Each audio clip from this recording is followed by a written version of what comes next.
Welcome back. Today, I'm sitting with Blandine Mazeran, who owns the French Kitchen Culinary Center. Blandine, I'm really excited to have you here today. Well, thank you for having me. Yeah, it's we're gonna have some fun talking about French food and cooking, but all in the spirit of getting to know you better and understanding that you are French, but you moved to Colorado Springs, and we'd love for people to listen to understand your journey. How did you get here, and a little bit about your background.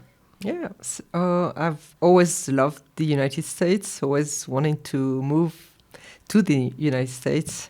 Colorado Springs just happened as my ex-husband had a job that was here, and that's where we landed. Okay. But it was perfect because I need the mountains. I need to know where the West is. I don't like to live in cities that don't have mountains. Sure, sure. And you have 3 daughters? Yeah, they were 1, 3, and 5 when I moved, and they are now 18, 20, and 22. Oh, are any of them working in the business? All of them. Everybody's in the business. Yeah. A real family business. So growing up, did you grow up in a family business, or did you always want to have a family business? No, I didn't grow in that. My father created some businesses, but it was mostly when I was in my teenage years, going to middle school. I started my babysitting enterprise, where I would go on the French markets with little flyers, business cards, and I would talk to all the moms who had a stroller. And then I had about 10 families, and so sometimes I was too busy, so I would hire my friends and give them the cheaper families, and I would So you were the agent. Yeah, I was the agent, right? and so I had that entrepreneur mind already a long time ago. All right, so you get to the United States. You have 3 young daughters. When did you decide, and how did you decide you were going to start the French kitchen? Or actually, you didn't start the French kitchen first. Not right away. That wasn't your first business. Yeah. So at first, I was an English teacher in France, and you can hear my accent. That didn't go super well. So I tried to be a French teacher when I moved, but they told me, no, you have an English license, so you cannot teach French. I was like, okay. And that's when I figured out that's not for me. Okay. So I studied as a personal chef. I was talking to my sister, and she was like, oh, it's very trendy in France. And so I was like, okay, I'm going to start making food at people's home. And quickly after, I bought some crepe griddles because I had to leave mine in France. And I started to make crepes everywhere. Okay. And then I had to change a few times due to visa. I couldn't work at some point. And then I opened a creperie in Chapel Hills Mall. It was called Holy Crepe. Okay. That didn't last long, but it was a good failure because otherwise I wouldn't be where I am today. Sure. And after that, I kept going to parties and bringing food. Like when I moved to the US, I started to cook and bake a lot more because I couldn't find everything. Sure. So I started. I had never made bread before. I had never made gourmet desserts like an opera cake, a strawberry cake. So I started to make all of that, and I would bring it to parties, and people loved me. Yeah, of course. And were asking for recipes, and that's kind of how the French kitchen idea started with, hey, I'm going to teach how to do everything that I know. And so I started classes in my home in 2012, so we're at almost 12 years now. Yeah, 13 years. No, 13 years. When you came here from France, would you say you cooked in France to the point where you were accomplished? I mean, you were confident as a cook and chef in France, or no? But I was cooking from scratch. Like as a student, I never went I went once to the cafeteria. Okay. And I was like, no. I'm going to cook in my little apartment. And so I always cook. Like for my kids, I bought 2 baby jars because one time we were stuck on the highway and they didn't even eat it. So I was just making everything from scratch. Well, I for know everyone. when you go to the website, this word self-taught is something that you're very, very proud of. And we will have people listening to this podcast who are trained chefs. We've had Brother Luck sitting here. We've had people that have gone to culinary schools.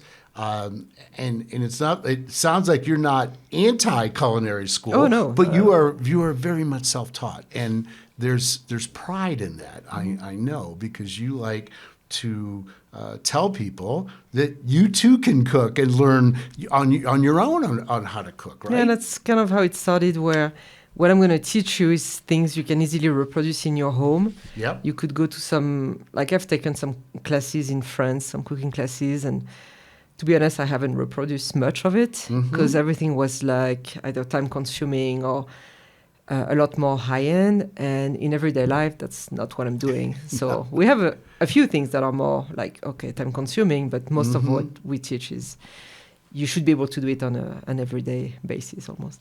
All right. So 2012 was when you opened. And have you always been over on North Academy? No, I was in my home before. Okay. So I was in the Rockrimmon area. Yeah. And for 5 years, and then it was growing a bit too much for my neighborhood. And the HOA, did they not? Yeah, and I'm always, I always want to create. So I had all these ideas, and I was stuck in my home. Yeah. So 2017, that moved to the North Academy location. Yeah. And then I went kind of crazy because I added a bakery, a cafe, a little boutique. So I had a friend who said, no, just move your classes to a commercial space. I'm like, yeah, I like to do, I like to be crazy. Well, okay. And so. And I was crazy. Well, she was right. She was right. That's what friends are for, right? Yeah. They can call it that way. Well, I want people to understand a little bit more about what you really are is this 4-in-1 culinary center. Yeah, it's now 5 actually. 5 now. Because we've added some spaces. You're crazy. Yeah, because I'm crazy. Yeah, sometimes, yeah. So tell people about each one of the 5-in-1 parts of the French so kitchen. we have the cooking classes, which is how the business was born. Yep. So we have a fancy European room that has adjustable islands. So if we have short, tall people, wheelchairs, we can adjust the islands. Good. And so that's for the cooking classes, private events that we do there. Then we have Before we leave that one, let me ask you a question. In case someone's listening and has a family or thinking about a little group, what would you say is the ideal number for a group for you to take a cooking class? So 8 is very nice. That's 8? our minimum for private events, but we've done one-on-ones as well. Okay. And we've had up to 50 people. Oh my gosh. 8. So 8 is a great number. We like that number. Okay. Because we really can focus on everyone, help everyone. But at 20, it's a totally different ambience, you know. So course. There's different aspects to it. All right. So 8 is great. That's a cooking class. All right. And then we have the bakery, so we make everything from scratch in the morning. Our bakers come really early, and we try to stay as authentic as we can. Okay. So from croissant, pain au chocolat, baguette. All right.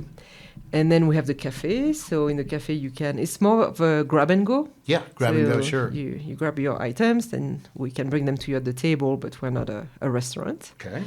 And then we have a boutique. So the little boutique is a lot for people who take cooking classes, because we'll have scales, spatulas, gourmet vanilla that we import from France, a flour that everyone raves about. Oh, my wife, Kathy, she is a disciple of your zero flour. Yeah. So we have that little shop. And then what we added in 2022 is the frozen market.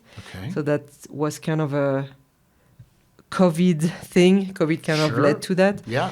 Where we have about 12 doors of frozen items. So from appetizers, entrees, quiche, soup, desserts, and also dough if you want to make your own pizza at home or your own quiche. Right. So that's like a little frozen market. And then we also do catering. We have some wholesale partners around town, so you can find our goodies in the north, downtown. Sure. Okay. So, yeah. Everything in one place. That's fabulous. So let's talk a little bit about the cooking classes, because I do think there'll be people who will be thinking about when they go to your website. But by the way, let's do that a couple of times. Give them your web address. Okay, if you can get my accent. It's tfkcc.com. It stands for the French Kitchen Culinary Center. Okay. So if you want to repeat it with Yes. the proper accent. tfkcc.com. Perfect. Okay, good. So you've got classes listed from breads and chocolate desserts and cooking with beer. How do you determine the classes that you want to offer?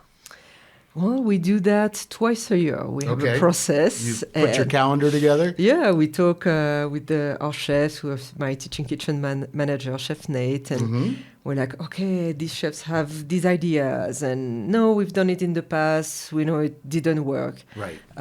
Like every time we try to do something healthy or like vegan, vegetarian, or super healthy food, no, it doesn't work. That's what we found. So we integrate that in the classes. Yeah. But these I've tried for so many years now. But so we discuss with the chefs. We see what ideas they have, what passion they have. So they really put their passion into their classes. Yeah. And then we ask them for their recipes that they think to put in that class.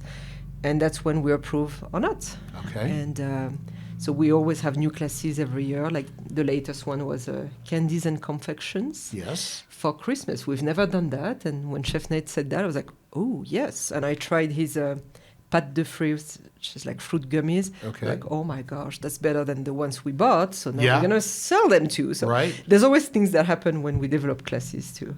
Do you still offer your Super Bowl cooking No, class? that one we stopped it. That one stopped, because I remember going in one time to pick something up, and it was the day before Super Bowl, and you were teaching people how to. That one is hard because it comes at the same time as Valentine. Oh yeah. And we have so many classes we want to do for Valentine, and it's always so popular that we're like, sorry, Super Bowl. So in a typical week, how many classes will you offer?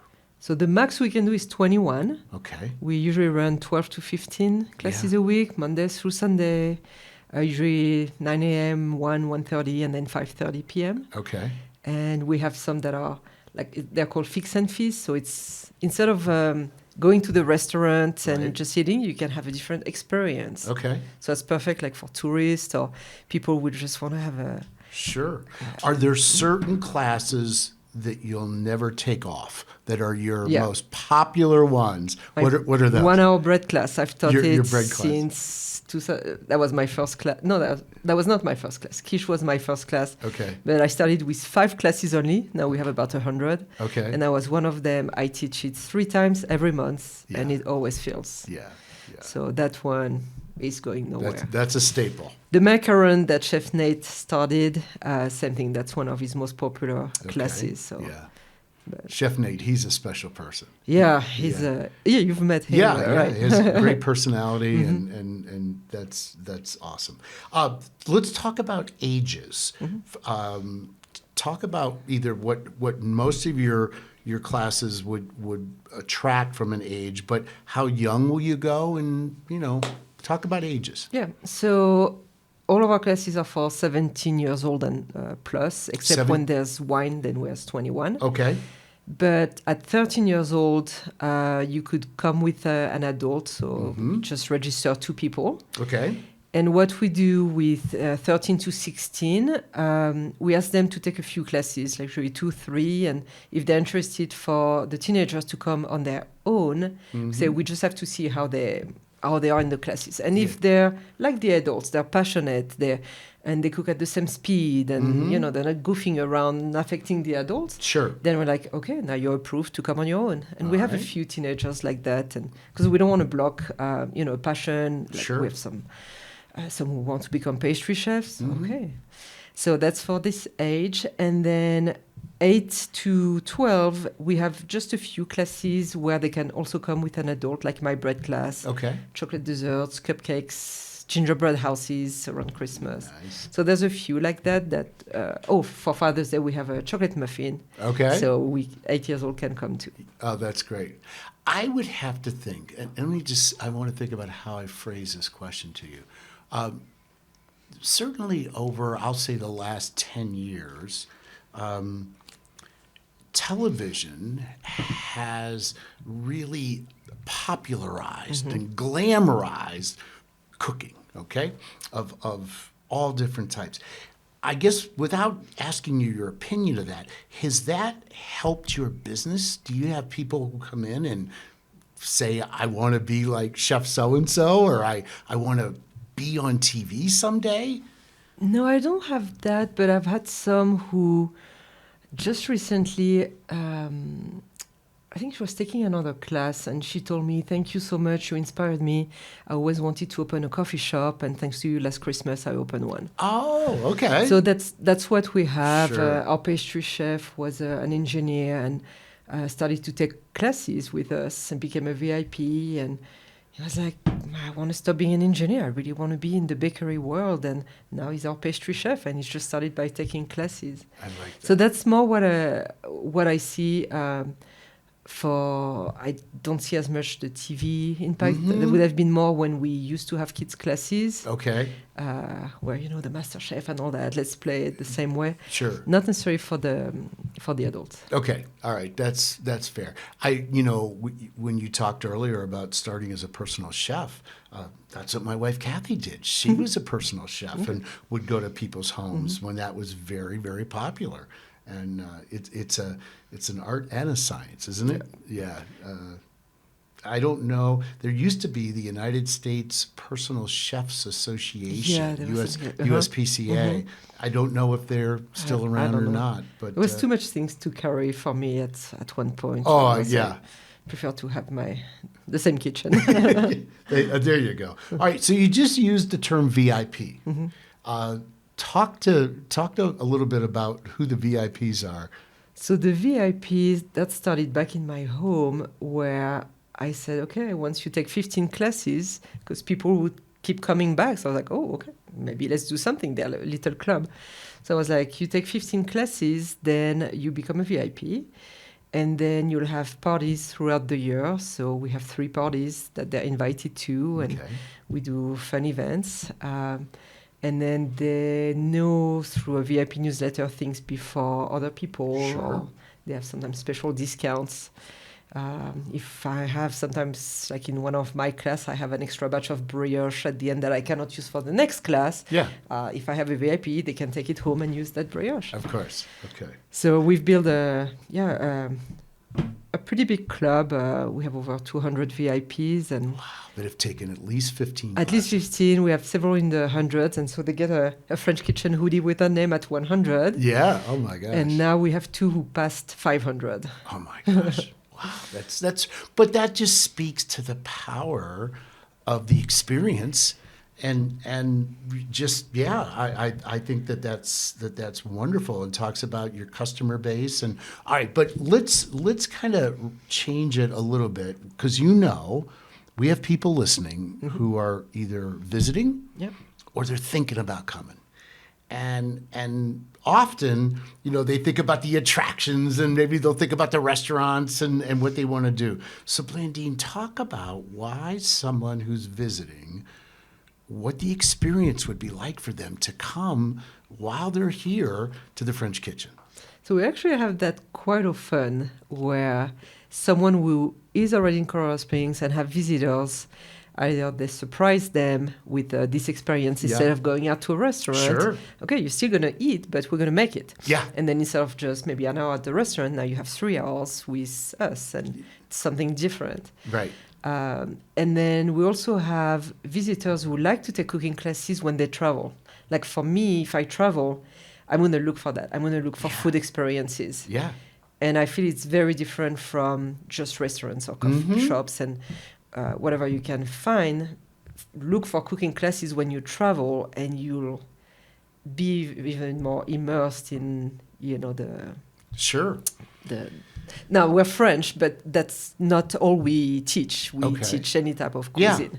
Well, see, I love that. And I also want listeners to know that, we have Rocky Mountain food tours here. Yeah. And so one of the things that Kathy and I do when we travel is we look for a local food tour and get a chance when we first get to town to go experience 4 or 5 different places, and you get a little bit of their greatest hits, and you want to go back and try more. But food is such a part of the visitor experience. Yeah, agreed. And so for those listening that are either coming back to Colorado Springs or thinking about it, this is a pretty special part of what could be an itinerary that would bring you back time and time again. All right, so before we wrap, I want to take a second to talk about some exciting news from Visit Colorado Springs.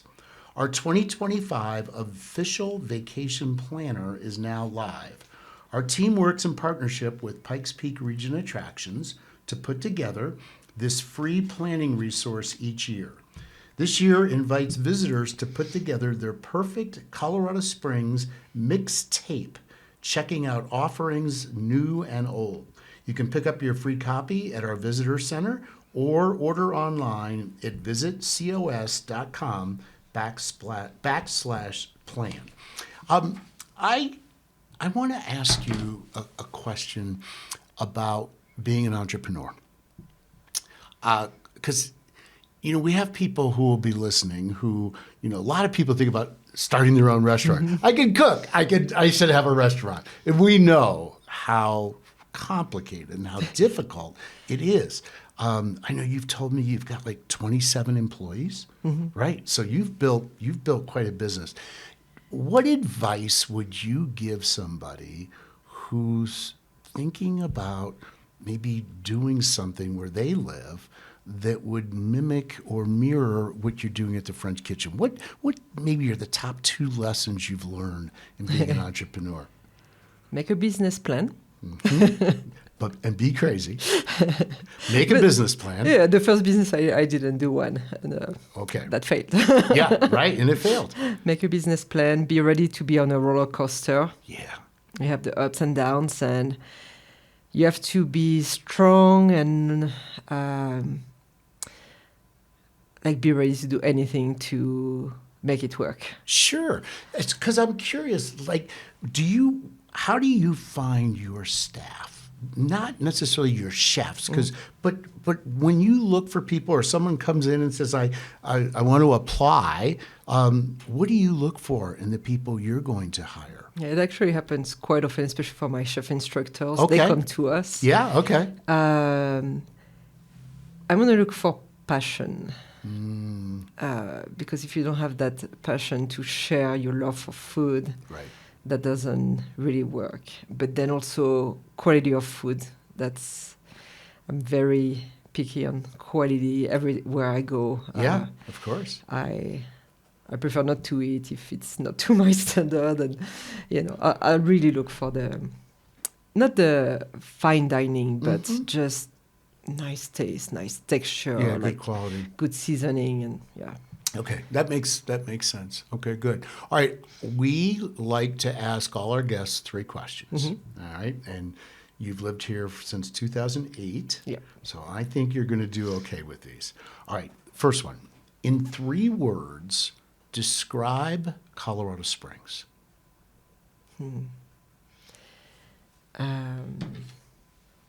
Welcoming would be one. Sunny, definitely. Yeah. And